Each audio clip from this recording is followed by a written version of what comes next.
Les rumeurs enflent de plus en plus sur un Leica M12. Sincèrement, je ne sais pas si elles sont fondées ou non, et de toute façon, quand nous avons la chance d'être au courant, nous sommes sous embargo et contractuellement, nous ne pouvons rien dire.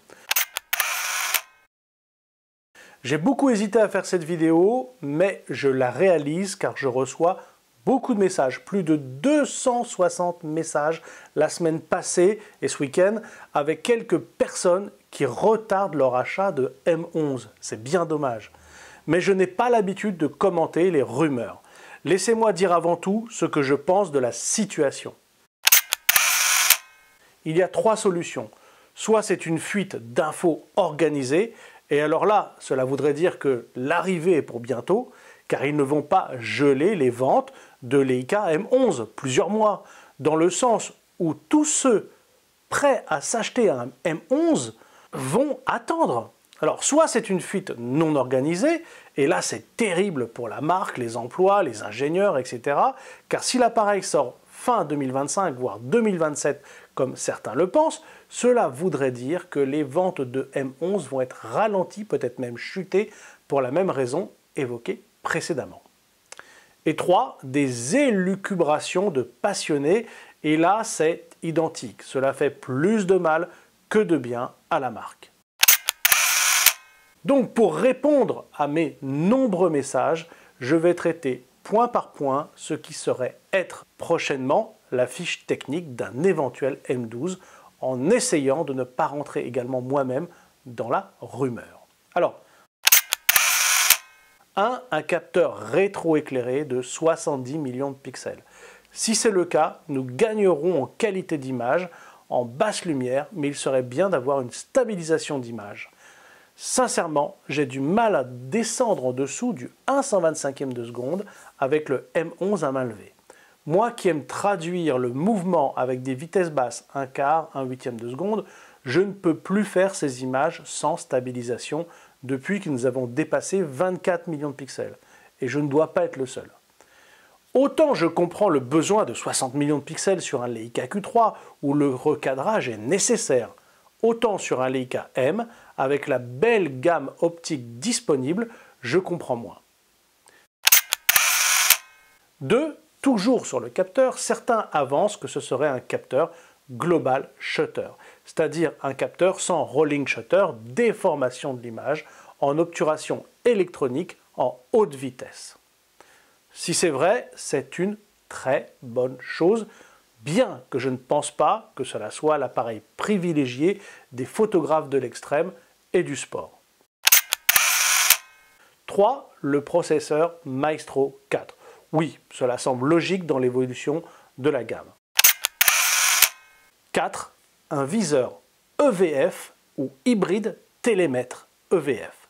Alors, si c'est de l'hybride à la Fuji X106, en conservant le télémètre, oui, je peux comprendre. Un certain nombre d'utilisateurs le réclament. Cela permettrait d'associer les avantages du télémètre et du Visoflex sans rajout de cette verrue peu esthétique. Même si certains puristes, comme je peux l'être parfois, je l'avoue, pensent que l'ajout d'électronique et de complications apporte de nouvelles sources de panne et de faiblesse. En revanche, s'il s'agit d'un viseur entièrement EVF, Electronic Viewfinder, ce serait pour moi la mort du M que j'aime, la mort du télémètre, d'une philosophie de cadrage, la disparition de la visée claire d'un outil d'exception, de notion de manufacture, voire d'artisanat. Le télémètre, c'est presque de l'horlogerie fine.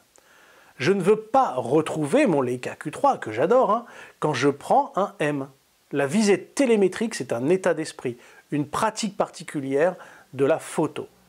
Si le VF non hybride est demandé ou souhaité par une grande majorité des clients, qu'il y ait une nouvelle gamme, un style Q avec des objectifs interchangeables, mais ne touchez pas au M. Je sais qu'il est nécessaire de suivre les évolutions technologiques, mais n'est-ce pas ce que refusent globalement les utilisateurs de M? Alors, cinquièmement, un écran tactile avec la possibilité de personnaliser les menus, comme sur le SL3. Oui, mais est-ce vraiment ce qu'attendent les utilisateurs de Leica M? Mais pourquoi pas, si cela peut encore simplifier l'ergonomie, l'expérience de l'utilisateur et se concentrer plus encore sur la prise de vue. 6. Une mémoire interne. Alors pour moi c'est un grand oui, mais quand je vois la différence de prix envisagée en fonction de la taille de la mémoire interne, c'est vraiment trop. Ce serait vraiment peu justifié quand on connaît le prix de la mémoire aujourd'hui. 7. La disparition de la molette ISO pour une molette personnalisable. Un peu comme sur le Leica Q3, mais en gardant peut-être, on ne sait pas, cette ergonomie. Oui, très bien, j'aime la possibilité de pouvoir avoir des boutons personnalisables suivant les situations en créant, bien entendu, des profils utilisateurs différents adaptés à ces situations. 8. Une batterie avec plus de capacité. Bien sûr, mais attention au prix des batteries qui sont réellement déraisonnables chez Leica. Nous avons fait le tour de ce qui se dit sur Internet. Même si certains m'ont rapporté d'autres possibilités d'innovation, je n'en ferai pas rumeur. Je n'ai compilé que ce qui est dit sur toutes les vidéos Leica que j'ai pu regarder. En conclusion, je suis comme certains d'entre vous. À cause de ces rumeurs, je ne concrétise pas mon achat de M11. Alors oui, il fera de très belles photos, ce M11 si un autre produit sort. Oui, le prochain M12 ne me rendra pas meilleur photographe. Oui, oui, oui. Mais quand vous achetez un appareil photo et que quelques jours après sort le nouveau, c'est toujours rageant, surtout si, comme moi, tous les 3 ou 4 ans, vous voulez changer. Merci à tous d'être de plus en plus nombreux à regarder cette chaîne. N'hésitez pas à mettre des pouces, à vous abonner et me poser des questions, comme ici avec le Leica M12, ou plus exactement les rumeurs du M12. J'essaye de vous répondre le plus rapidement possible et quand ce n'est pas possible, comme ici avec de trop nombreuses sollicitations, je vous fais une vidéo. Belle journée ou belle soirée, je ne sais pas à quelle heure vous regarderez cette vidéo. Chers amis, prenez soin de vous et sortez, faites des photos. À très vite.